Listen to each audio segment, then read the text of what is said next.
Baik, ini ada proses penggelembungan kota yang diakibatkan oleh adanya peningkatan jumlah penduduk yang sangat cepat disebut dengan, jawabannya adalah kotadisasi. Kita coba bedah. Kalau misalkan A, remigrasi itu adalah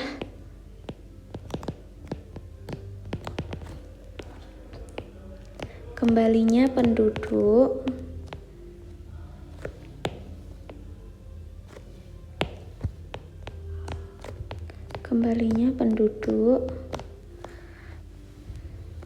ke daerah asal.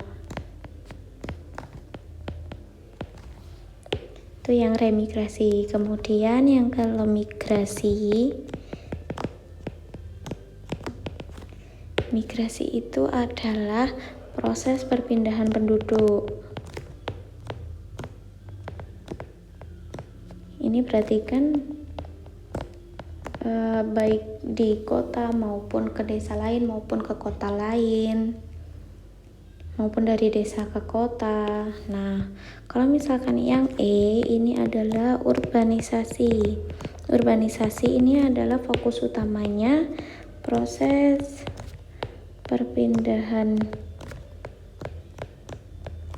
penduduk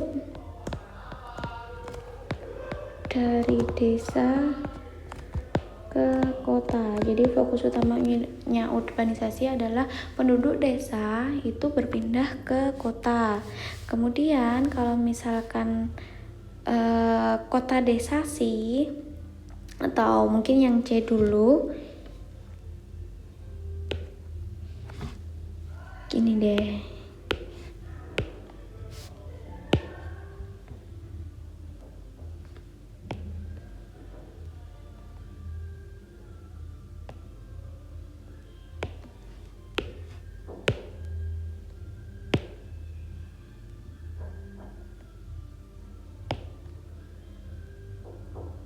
Ini ada bacaan yang mengatakan, kita lihat dulu. Konsep ini secara khusus menjelaskan proses wujud dan karakter perkembangan kota di daerah pinggiran kota yang awalnya merupakan daerah pedesaan. Proses perkembangan kota yang tidak sepenuhnya terencana atau organik menyebabkan wujud yang merupakan campuran antara ciri lingkungan perkotaan dengan pedesaan. Wujud campuran antara kota dan desa ini menjadi lebih kompleks dan khas karena juga diwarnai dengan kegiatan ekonomi dan sosial yang juga bercampur antara kegiatan perkotaan dan pedesaan. Proses dan wujud yang bercampur ini kemudian menghasilkan suatu karakteristik perkembangan kota yang khas, unik, dan menarik. Nah, jadi ini adalah pengertian dari kotadisasi. Tulisannya itu gabung, bukan dipisah, jadi tulisannya adalah kotadisasi. Nah, di data kedua ini Maggie ini adalah sebagai pelopor atau yang menciptakan ini teori kotadisasi. Jadi aktivitas agrikultur dan non agrikultur bertempat berdekatan dengan pusat kota dan pembangunan fisik perkotaan yang berkembang melebihi batas administratif kota. Maggie dalam firman kemudian menyebut fenomena ini sebagai mega urbanisasi. Sebelumnya disebut sebagai kotadisasi.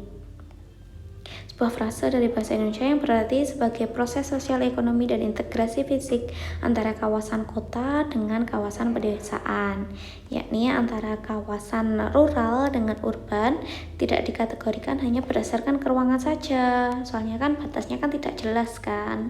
Jadi antara mana yang desa, mana yang kota, mungkin kalau dari segi administratif memang ada perbedaan yang jelas, tapi dari segi keruangannya itu atau mungkin dari segi budayanya itu tidak jelas, jadi semu atau kabur.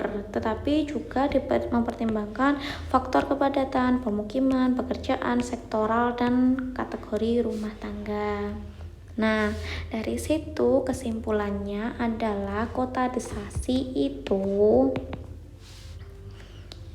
Perkembangan desa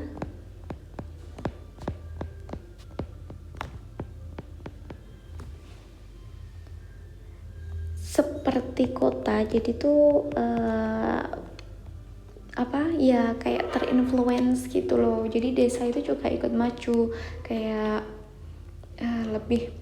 lebih berkembang, lebih mengikuti gaya-gaya dari kekotaan.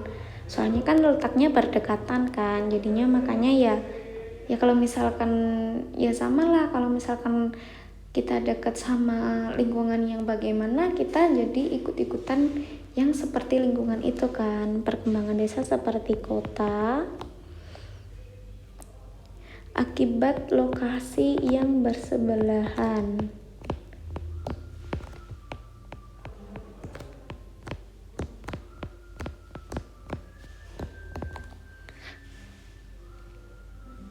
Karena apa? Karena hal ini bisa terjadi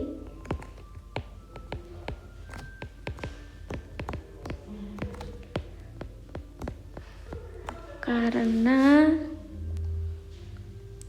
penentuan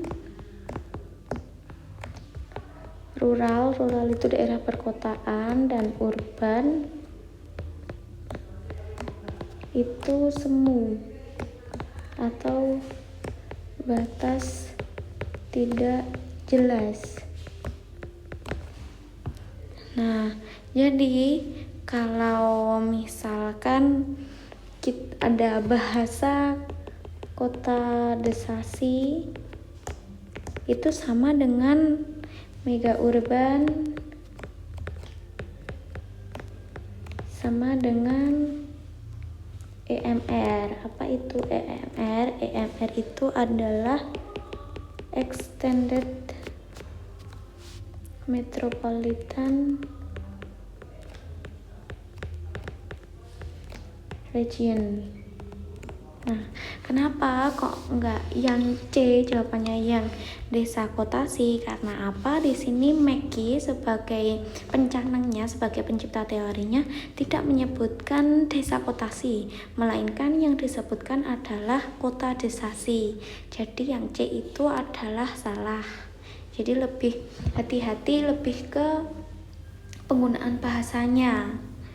Kalau desa kota sih nggak ada, dan Maggie yang menjelaskan hanya kota desasi.